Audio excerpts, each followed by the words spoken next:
ওসমান হাদির মৃত্যুকে কেন্দ্র করে উগ্রপন্থীদের যে তাণ্ডব, সেই তাণ্ডবের পেছনে ধর্মীয় উগ্রপন্থীদের হাত আছে, দায় আছে, এমনটা বলা হচ্ছে। এই অবস্থায় ধর্মীয় রাজনৈতিক দল বাংলাদেশের সর্ববৃহৎ জামাত ইসলামীর ভূমিকা কি, সেটা নিয়ে কিন্তু রাজনৈতিক অঙ্গনে আলোচনা আছে।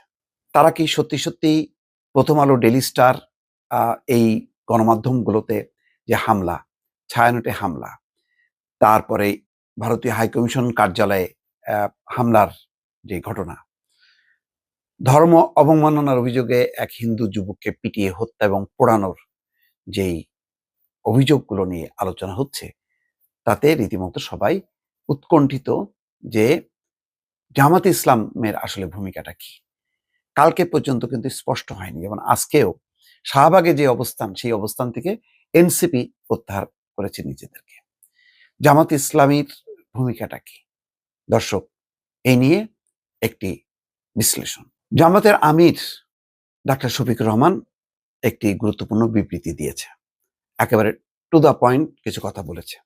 নিঃসন্দেহে তার এই বক্তব্যটা প্রশংসার যোগ্য। বলেছেন তিনি, প্রথম আলো, ডেইলি স্টার প্রবীণ সম্পাদক নুরুল কবিরের উপর হামলা এবং অপপ্রচারের আমি তীব্র নিন্দা জানাচ্ছি। স্বাধীন গণমাধ্যম রাষ্ট্রের স্থিতিশীলতার পূর্বশর্ত। গণমাধ্যমের স্বাধীনতা এবং সুরক্ষা আমাদের সবাই মিলেই নিশ্চিত করতে হবে। ফ্যাসিবাদের আমলে যেভাবে গণমাধ্যমের উপর নগ্ন হামলা করা হতো, সেই সংস্কৃতিতে আমরা ফিরতে চাই না। খুবই গুরুত্বপূর্ণ বক্তব্য।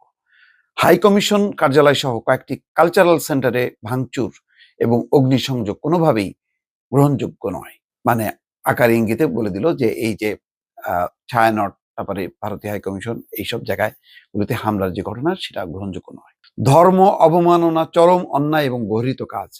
কেউ এই অন্যায় করলে আদালতের মাধ্যমে তার বিচার অবশ্যই নিশ্চিত করতে হবে, কিন্তু আইন হাতে তুলে নেওয়ার মাধ্যমে ময়মনসিংহে ধর্ম অবমাননার অভিযোগে এক হিন্দু যুবককে পিটিয়ে হত্যার ঘটনা সম্পূর্ণরূপে অগ্রহণযোগ্য। বিচার নিজ হাতে তুলে নেওয়া ইসলামের শিক্ষা নয়। গুরুত্বপূর্ণ একটি বক্তব্য। তিনি বলছেন, দেশের মূলধারার সব ইসলামপন্থী দল এবং সংগঠন নিয়মতান্ত্রিক প্রক্রিয়ায় বিশ্বাসী এবং কোনো অবস্থায় আইন নিজে হাতে তুলে নেওয়ার পক্ষে নয়। পরিকল্পিত উপায়ে সাবোটাজ করার জন্য কোনো পক্ষ এ কাজ করে থাকবে বলে আমার ধারণা। দর্শক, গুরুত্বপূর্ণ একটি বক্তব্য। কিন্তু প্রশ্ন আসে যে গতকাল যখন নাকি লম্বা সময় ধরে, একেবারে শাহবাগ থেকে খুব বেশি দূর না, ডেইলি স্টার, প্রথম আলো, সেখানে যদি ডাকসু অর্থাৎ জামাতের অন্তত ছাত্র সংগঠন, তারা যদি দৌড়ে যেত, যে দৌড়ে গিয়েছিল এনসিপি, তাহলে একটা আন্তরিকতাটা তাদের বোঝা যেত। আরো নানান জায়গায় যে স্থাপনাগুলোতে, সেখানে তাদের একটা দৃশ্যমান অবস্থান, সেটা জামাতেরও দেখা যায়নি। আর মানে বিএনপির তো একেবারেই না, কারণ বিএনপি খুব সতর্কতার সাথে নিজেদেরকে গুটিয়ে এনেছে। কিন্তু রাস্তায় যারা ছিল আজকে পর্যন্ত, তাদের অনেকেই জামাত শিবিরের সাথে যুক্ত। তারা প্রতিবাদ করেছে শান্তিপূর্ণ। কিন্তু কোন অংশ, কারা তারা, যারা এই হামলা, ভাঙচুর, অগ্নিসংযোগ করলো এবং ন্যাক্কারজনক ঘটনা ঘটিয়ে রাষ্ট্রের স্থিতিশীলতা যারা বিনষ্ট করলো এবং অন্য পক্ষকে হস্তক্ষেপ করার সুযোগ করে দিল, কারা তারা?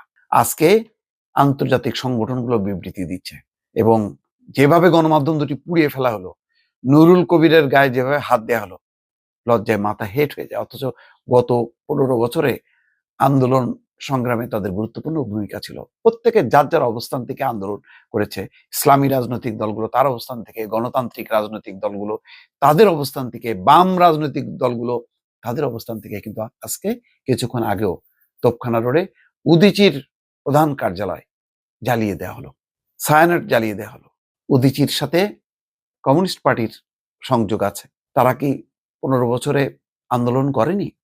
আজকে তারাও ভারতের দোসর, আওয়ামী লীগের দোসর, সবাই দোসর। একমাত্র যারা উগ্রপন্থা, ধর্মীয় উগ্রপন্থা, তারাই কেবল দোসর না। এই যে একটা বয়ান বা ক্ষেত্র তৈরি করা হলো, ভয়ঙ্কর বিপজ্জনক। তার মানে ডিভাইডেড। আজকে মির্জা ফখরুল ইসলাম আলমগীরও সেই কথা বলেছেন। এই কারণে ধর্মীয় রাজনৈতিক দল, প্রধান দল হিসাবে, যেহেতু তারা ধর্মের লেবাস নিয়ে এই সহিংসতা করছে, নাশকতা করছে, এবং ডাকসুর ভিপি সাদিক কায়েমও বলছেন যে এটা ষড়যন্ত্র থাকতে পারে, কিন্তু সেই ষড়যন্ত্র মোকাবেলা, চক্রান্ত মোকাবেলার জন্য দৃশ্যমান তাদের অবস্থান নেই কেন?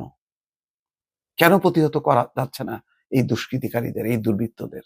এটা আমার কাছে দর্শক প্রশ্ন। সুতরাং এইরকম একটি প্রেক্ষাপটে জামাত যদি গুরুত্বপূর্ণ দায়িত্বশীল ভূমিকা পালন না করে, তাহলে কিন্তু অনেকেই মনে করবে, পারসেপশন দাঁড়াবে যে এসবের পিছনে হয়তো জামাত শিবিরের ইন্ধন রয়েছে দর্শক।